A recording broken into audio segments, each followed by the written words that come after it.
The Patriot by Robert Browning. The Patriot is a dramatic monologue. In a dramatic monologue, a single person utters a speech in a specific situation that makes up the whole of the poem. The poet speaks through the medium of an imagined character and achieves the same objectivity that characterizes a drama. Stanza 1. It was roses, roses all the way, with myrtle mixed in my path like mad. The house roofs seemed to heave and sway. The church spires flamed, such flags they had, a year ago on this very day. Explanation. The Patriot by Robert Browning is a poem about a man who has done something great for his country and countrymen. Most probably a war hero who's returning to his town. The first stanza is an elaborate description of how the poet is welcomed back with pomp and ceremony by all the townspeople. His path is laden with roses and myrtle, which signify love, respect, and honor being showered on the patriot by the people. The residents of the town have clambered onto their roofs to get a glimpse of the patriot and welcome him home and showcase their gratitude. This creates an imagery of the house itself, moving and swaying with the weight and number of people. Even the church spires were decorated with fiery colored flags. This gives the reader an idea of the enormity of the celebrations. The bright color of the flags made the church spires look like they were on fire and flames were engulfing them. In the last line, the poet discloses to the reader that these events occurred on this date, exactly a year ago. Second stanza. The air broke into a mist with bells. The old walls rocked with the crowd and cries. Had I said, good folk, mere noise repels, but give me your son from yonder skies. They had answered, and afterward, what else? Explanation. The ringing of the church bells infected the air, and it seemed to be echoing the celebratory noise. The walls of the city, which were already on the verge of erosion due to time, reflected the impact of the din created by the crowd. It seemed to conduct the tremors and move. The patriot here is telling the people how he doesn't want all the cheers and applause, but wants the people to fetch the sun from the skies for him. He wants the power, glory, admiration, and honor. He wants to live in their memories as an immortal hero. The crowd replies to his request with a query as to after this. What else does he require? Here, a side of the patriot is shown that searches not for momentary praise, but for everlasting recognition and glory. He doesn't want extravagant celebrations that can die down with time. He is looking for something more permanent. The sun is a symbol of immortality, power, honor, and glory. Hence, the patriot asks the people to fetch him their sun from the skies. The answer of the crowd is reflective of their frivolous nature. They immediately ask the patriot, what else would he require other than the sun? This indicates that though the crowd was eager, they weren't sensible, as the sun is the ultimate power, and one wouldn't require anything after conquering it. Stanza 3. Alack, it was I who leaped at the sun, to give it my loving friends to keep. Not man could do have I left undone, and you see my harvest what I reap.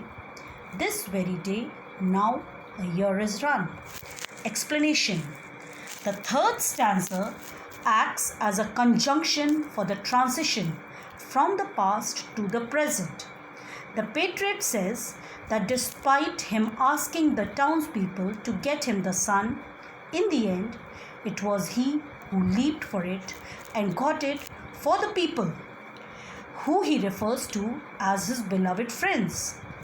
This act that he does is such in nature that had he left it undone, no other man could have accomplished it. This stanza has a tone of regret. This can decipher by the use of alack or alas. Also, the last two lines indicate towards this as the patriot mourns about how his deed has been repaid by the people. His harvest is what he has reaped, whereas what he had sown was bringing him glory, power, and honor to the people. The first two stanzas narrate the incidents of a year back when the patriot was given celebratory status. This stanza acts as a synopsis of the current events. Stanza 4. There's nobody on the housetops now, just a palsied few at the window set. For the best of the sight is, all allow, at the shambles gate, or better yet, by the very scaffold's foot, I trow. Explanation. There are no more people on the rooftops trying to catch a glimpse of the patriot. Only a few cripples can be seen at the windows. The patriot takes up a sarcastic tone at this point and says that this is because the best sight is at the gate of the gallows. In this stanza, a contrast is drawn between the time when the rooftops were heaving with people celebrating the patriot's deeds and the current scenario where the people are assembled but near the gallows. Only the ones who cannot travel to the spot of execution, the ones who are crippled, are staring outside their windows to get a look at the patriot. The patriot's anguish is seen when he taunts about the townspeople, saying what will be found not on the roofs, but on the site of the execution, or better still, at the foot of the gallows. This stanza is suggestive of the patriot's fate, that he is being taken to be executed. Stanza 5. I go in the rain and more than needs.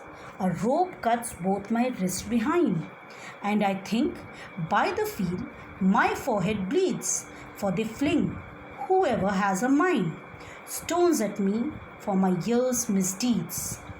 Explanation. The imagery here is that the patriot walking in the rain, heading towards the gallows.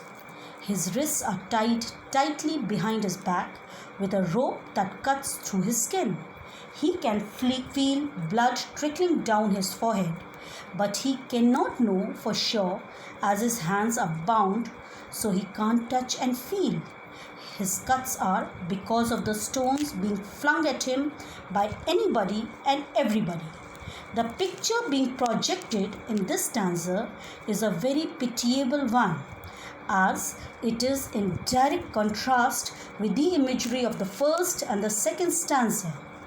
The patriot provides an explanation for this transition, saying he is being punished for the misdeeds that he has committed within this 1 year. Despite the fact that no rigid and stable details have been given of the Patriot's Act, it can be inferred that most probably he has indulged in acts of treachery, betrayal, or any such unpatriotic act. This conclusion can be reached keeping the title of the poem in mind. The main gist of this stanza is the description of the poet's walk of shame.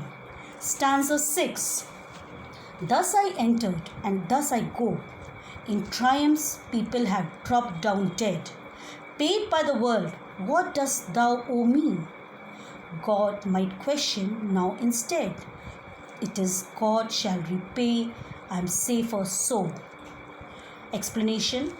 The concluding stanza of the poem begins with the patriot declaring how he is leaving, the same way that he entered. He is walking towards his death through the same streets on which he had entered the town and was welcomed as a celebrity, a hero. Even the most important, the most loved people have lost their glamour and glory. The most triumphant have also fallen.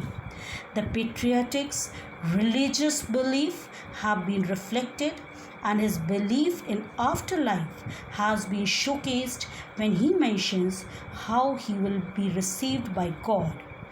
If God might ask him, now that he has been paid for his deeds by the world, what more does he owe to God? The patriot's reply to this has shades of faith and optimism. He replies, saying that his real repayment will be done by God. He's placing his trust in God as he knows that he has committed no moral wrongs and the Almighty is always just and fair. Hence, he is safe with God as he won't have to face any more undeserving punishments and will be truly and justly rewarded for his acts or deeds. The central idea of the poem is that it revolves around the rise and fall of one's fortunes. The world is a dynamic, fickle, and transient place. Here, the opinions of people change rapidly without lending much thought to justice and truth. The patriot is the first hero worshipped and celebrated, but within a year, he is taken down for execution. Justice is not meted out to him, and he believes that real justice can only be delivered by God. By this, he also creates a contrast between the fickle nature of the public and the divine nature of God. Thank you.